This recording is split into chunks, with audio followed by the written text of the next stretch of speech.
Hi hello friends, welcome to சாமோரி designer. இன்றைக்கி என்ன நியூ வீடியோ பார்க்கலாமா? வாங்க வீடியோக்குள்ளே போகலாம். இன்றைக்கி நான் எப்படி நீங்கள் நீடில் த்ரெட்டு சுற்றுறதுன்றது தான் சொல்லித்தர போகிறேன். ஃபஸ்ட்டு அதுக்கு தேவை உங்களுக்கு என்ன நீடில் வேணுமோ அதை நீங்கள் சூஸ் பண்ணிக்கலாம்.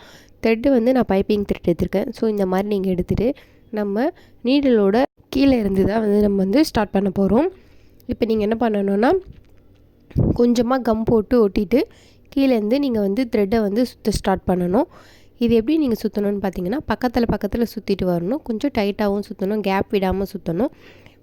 த்ரெட்டுக்கு மேலேயே மறுபடியும் த்ரெட்டை போட்டு சுற்றக்கூடாது, அந்தமாரி பண்ணக்கூடாது. பக்கத்தில் நீங்கள் சுற்றிட்டு வரணும்.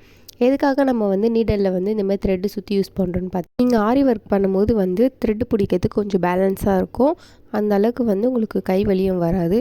இதுவே நீங்கள் நீங்கள் நீடல் அப்படியே யூஸ் பண்ணிங்கன்னா கை வலியும் வரும். நெக்ஸ்ட்டு அது ரொம்ப பேலன்ஸ்டாக உங்களுக்கு இருக்காது, வலிக்கிட்டு போகும். ஸோ அதனால தான் நம்ம என்ன பண்ணுவோன்னா, த்ரெட்டு சுற்றி நம்ம யூஸ் பண்ணுவோம்.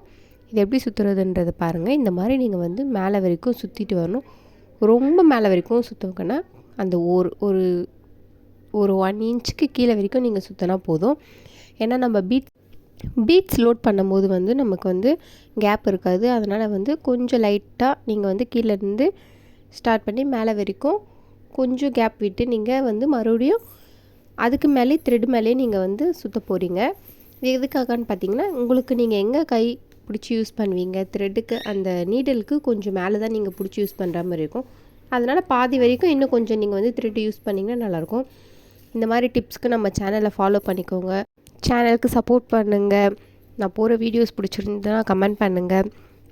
இந்த மாதிரி நீங்கள் ப்ரொஃபஷ்னலாக ஆரி ஒர்க் கற்றுக்கணுன்னா நம்ம சேனலை சப்ஸ்கிரைப் பண்ணிவிட்டு நான் போகிற வீடியோஸை டெய்லி பாருங்கள். நான் போகிற வீடியோ டெய்லி கண்டினியூவாக நீங்கள் பார்த்திங்கனாலே கண்டிப்பாக உங்களாலேயும் ப்ரொஃபஷ்னலாக ஒரு ஆரி ஒர்க்கர் ஆக முடியும். ஸோ உங்களுக்கு எந்த டவுட் இருந்தாலும் கமெண்ட் பண்ணுங்கள். நான் போகிற வீடியோ தவிர வேறு எந்த டவுட்ஸ் இருந்தாலும் ஆரி ஒர்க்கில் நீங்கள் கமெண்ட் பண்ணுங்கள், நான் உங்களுக்கு எக்ஸ்பிளைன் பண்ணேன். உங்களுக்கு இந்த வீடியோ யூஸ் ஆகலைனாலும் நிறைய பேர் ஆரி ஒர்க் கற்றுக்கணுன்னு உங்கள் ஃப்ரெண்ட்ஸ் அண்ட் ஃபேமிலியில் யாருக்காச்சும் யூஸ் ஆகும், அவங்களுக்கு ஷேர் பண்ணுங்கள். தேங்க்ஸ் ஃபார் வாட்சிங்.